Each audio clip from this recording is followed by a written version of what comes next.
Hello and welcome back to another episode of Physics Partner.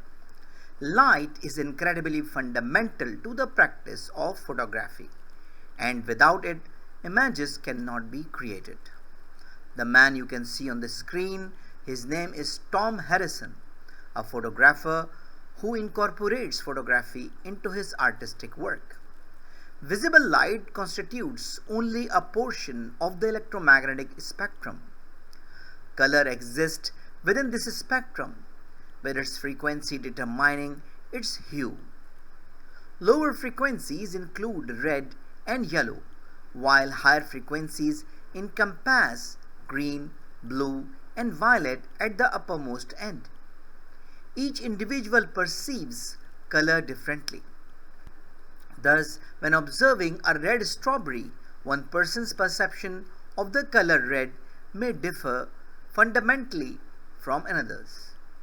All perceived color is essentially composed of red, green, and blue light, which can be combined to produce every possible shade within the spectrum. The interaction of light with the environment fundamentally shapes how objects are seen. Materials that absorb light appear significantly darker than those that reflect it. In the context of digital cameras, their perception of light mirrors that of the human eye, as they are sensitive to red, green, and blue light.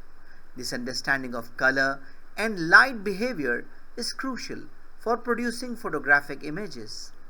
To light a subject effectively, one must understand how light behaves to achieve the desired image. So I think it's enough for today. So thank you very much for listening and watching. I hope you enjoyed the video. I hope this video is useful for you.